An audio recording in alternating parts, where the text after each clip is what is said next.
दोस्तों, आपने अक्सर प्रेम कहानियां सुनी होंगी जिसमें अक्सर किसी प्रेमी की मौत हो जाती है या फिर प्रेमिका की मौत हो जाती है। और कभी कभी ऐसा होता है कि कुछ प्रेम कहानियों में प्रेमी और प्रेमिका दोनों की मौत हो जाती है। फिर लोग ये सोचकर पश्चाताप करते हैं कि काश इन दोनों को मिलवा दिया गया होता या फिर कोई और सोल्यूशन खोज लिया गया होता तो शायद दोनों की जिंदगियां बची रहती। लेकिन आज के जमाने में कुछ ऐसी प्रेम कहानियां हैं जो विचलित कर देती हैं, जो समाज में विचलन पैदा करती हैं, जिनकी वजह से एक दो नहीं पता नहीं कितने लोगों की जिंदगियां खराब हो जाती हैं। और ऐसा प्रेम स्वीकार लायक नहीं होता है। आज की कहानी उसी पर आधारित है। नमस्कार दोस्तों, मेरा नाम है जीआरडी और आप देख रहे हैं 8 PM विद जीआरडी। चलिए इस कहानी की शुरुआत करता हूं मैं, थोड़ा सा वक्त निकाल कर सुनिएगा। उत्तर प्रदेश के सीतापुर जिले की ये कहानी है और इसकी शुरुआत हम करेंगे आज से 3 साल पहले, यानी कि 2020 से शुरुआत करेंगे। दो परिवार होते हैं एक ही गांव में, दोनों आपस में पड़ोसी होते हैं। एक मुस्लिम परिवार होता है और एक हिंदू परिवार होता है। मुस्लिम में शौकीन जो होता है नाम का इंसान, वो सबसे बड़ा बेटा होता है उस परिवार का। और जो दूसरा हिंदू परिवार होता है वो एक जायसवाल परिवार होता है। इन दोनों परिवार के जो आपसी रिश्ते होते हैं वो काफी सही होते हैं। आपस में पड़ोसी होने की वजह से एक दूसरे का सहयोग भी करते हैं, सारी चीज सही चलती है। लेकिन फिर होता कुछ यूं कि शौकत की शादी तय की जाती है, लेकिन शौकत का शादी में मन नहीं लगता। इसलिए नहीं लगता क्योंकि शौकत के दिल में, दिमाग में कोई और लड़की थी, और वो लड़की थी वही पड़ोस की रहने वाली जायसवाल परिवार की लड़की। अब जब शौकत की शादी तय होती है तो वो लड़की कहती है इस बात को कि आप शादी कैसे कर सकते हैं, आपसे हमें शादी करनी है। शौकत कहता है कि शादी तो सिर्फ एक बहाना है, हमारे दिल में तो तुम रहती हो। शौकत लड़की को यकीन दिलाता है कि तुम परेशान नहीं हो, सब कुछ अच्छा होगा। और इधर शौकत की जब शादी हो जाती है और शादी होने के थोड़े ही वक्त बीतता है, तब तक कुछ ऐसा होता है कि किसी ने उसका अंदाजा भी नहीं लगाया होगा। शौकत की शादी हो जाती है और थोड़े दिन बीतने के बाद शौकत अपने उस पड़ोस की लड़की को लेकर फरार हो जाता है। बस यहीं से विवाद खड़ा हो जाता है। हर किसी को आश्चर्य हो जाता है ये चीज सोचकर कि अभी इसकी शादी हुई थी और इसके मन में हमेशा से वो लड़की थी जिसको लेकर वो फरार हो गया।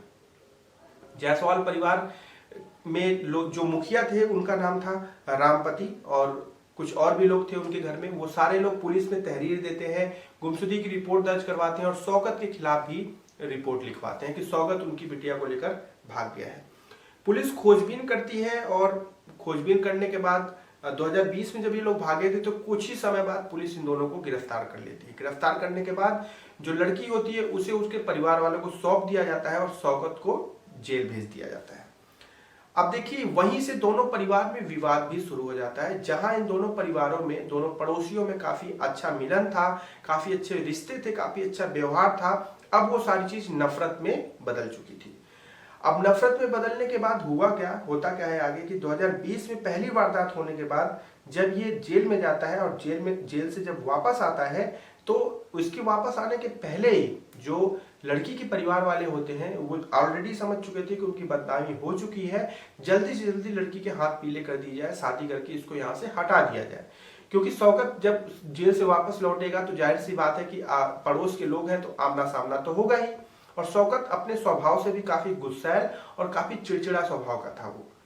इधर लड़की के लिए रिश्ते खोजने शुरू हो जाते हैं, रिश्ते मिल भी जाते हैं और वहां पर रिश्ते से बात बन भी जाती है। अभी ये सारी चीजें चल रही होती हैं, तब तक जो है शौकत की रिहाई होती है। शौकत वापस गांव में आता है और आने के बाद फिर वो वही धंधा शुरू करता है कि वो समय निकाल के जाकर जो लड़की का परिवार होता है उसके घर के सामने जाकर खड़ा हो जाता है, लड़की को ताड़ने की कोशिश करने लगता है। गांव के बहुत सारे लोग शौकत को समझाते हैं कि देखो समय काफी बदल चुका है, चीजें काफी बदल चुकी हैं, प्लीज इस तरह मत करो, इससे दोनों परिवार की अस्मिताओं पे असर पड़ रहा है। लेकिन शौकत अपनी जिद पे रहता है, उधर लड़की भी अपनी जिद पे रहती है। वो कहती है कि मुझे शादी शौकत से ही करनी है। परिवार वाले लड़की को मारते हैं, पीटते हैं, समझाते हैं, बहुत सारी चीजें करते हैं और इसके बाद रिश्ते की खोजबीन शुरू होती है। रिश्ता मिल भी जाता है और लड़की की शादी भी हो जाती है। अब आगे सुनिएगा कि लड़की की शादी हो जाती है। 23 मई को लड़की की शादी होती है। अभी जो 23 मई 2023 वाला बीता, इसमें लड़की की शादी होती है। 1 महीने भी नहीं बीतते हैं, शादी होती है, लड़की जाती है, 1 हफ्ते रहती है ससुराल में, फिर वापस चली जाती है मायका, और 1 महीने भी नहीं बीतते हैं और इसके बाद आता है 20 जून का तारीख, यही 20 जून, यानी कि 23 मई को शादी होती है और 20 जून को दोबारा शौकत उस लड़की को लेकर भाग जाता है। अब विवाद और बढ़ जाता है। जब ये लेकर भागता है तो लड़की की जब ससुराल वालों को ये चीज पता चलती है कि उनके घर की बहू किसी लड़के के साथ फरार हो गई, तो फिर वो तुरंत शादी तोड़ देते हैं। शादी हो चुकी होती है लेकिन इसके बाद भी शादी तोड़ दी जाती है। जब शादी टूट जाती है और ये दोनों फरार हो जाते हैं, फिर पुलिस इनकी खोजबीन करती है और ये फिर पकड़े जाते हैं।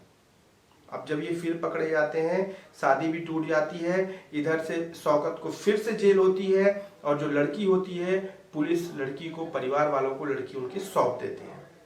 दोनों परिवार में विवाद और ज्यादा बढ़ जाता है। अब एक दूसरे को देखना भी लोग पसंद नहीं करते हैं। विवाद ऐसे ही बढ़ता जाता है। इसके बाद जब शौकत जेल जाता है, उसके 45 दिन बाद शौकत जेल से फिर वापस आता है। जब वो वापस आता है तो 16 अगस्त का दिन होता है। 16 अगस्त को गांव में फिर जो है आता है और जैसे गांव में आता है तो जो लड़की के परिवार वाले हैं वो भी समझ जाते हैं कि शौकत वापस आ चुका है। अब जो है बिटिया की फिर से दोबारा शादी की तैयारी करनी होगी, क्योंकि पहला रिश्ता तो टूट गया शादी के बाद।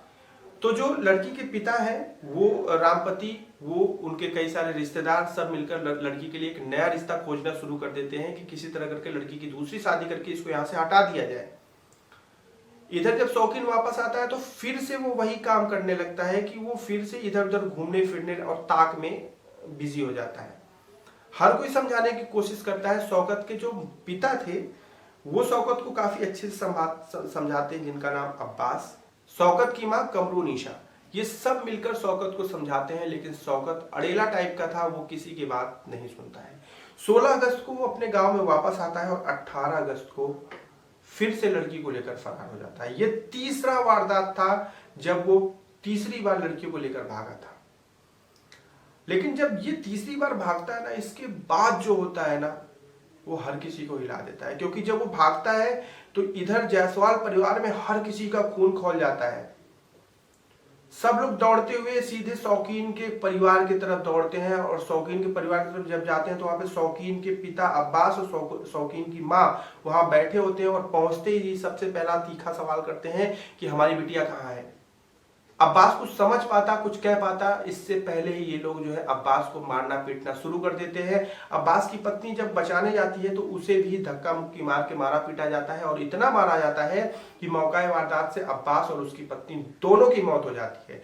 यानी कि शौकीन के माँ और पिता दोनों की हत्या कर दी जाती है। और उसके बाद शौकीन की जो 3 बहनें थीं, जिसमें यास्मीन और 2 बहनें और थी साथ में, छोटी छोटी थी, ये घर से भाग के पड़ोस के यहाँ जाती हैं और वहां जाकर ये कहती हैं कि चाचा जी हमको बचा लीजिए, नहीं वो लोग हमको भी मार डालेंगे। इनको वहां पर पनाह दी जाती है, लोग आकर बचाने की कोशिश करते हैं। तब तक काफी देर हो गई होती है और जो है अब्बास और उसकी पत्नी की हत्या हो गई होती है। एक ऐसा जिद, एक ऐसे प्यार की जिद थी जिसने जो है 2 हत्याएं करवा दी। और उसके बाद पुलिस आती है और जो जायसवाल परिवार जिसमें रामपति और उनके तीनों रिश्तेदारों को गिरफ्तार किया जाता है। इनके खिलाफ भी जो है मुकदमा दर्ज हो जाता है। अब इनको भी सजा होगी। उधर से 2 जो जीव थे वो उनकी भी हत्या हो गई और लेकिन ये जो दोनों थे जिसमें शौकीन और उसकी प्रेमिका, ये फरार है। पुलिस अब उनकी खोजबीन कर रही है और बहुत जल्दी ये भी आएंगे, गिरफ्त में आएंगे। लेकिन आज की कहानी क्या कहती है हमके? यही कहती है कि ये कहां से पॉसिबल है, ऐसे प्रेम का क्या मतलब है जिससे परिवार नष्ट हो जाए। शौकीन के माँ बाप क्या शौकीन को इस दिन के लिए जन्म दिए थे, क्या इस दिन के लिए पाल पोस कर बड़ा किए थे कि एक दिन उनकी मौत की वजह उनका बेटा बनेगा और उससे भी बड़ी वजह उसका एक ऐसा हठ वाला प्रेम बनेगा? ये किसी ने उम्मीद नहीं की थी। आज की कहानी यही हमको बताती है। और क्या कहना चाहेंगे आप बताइएगा जरूर। और जहां पे भी रहिए सावधान रहिए, सुरक्षित रहिए और अपनी आंखें खोल कर रखिए। मैं मिलूंगा अगली वीडियो में। रखिएगा अपना ध्यान। जय हिंद।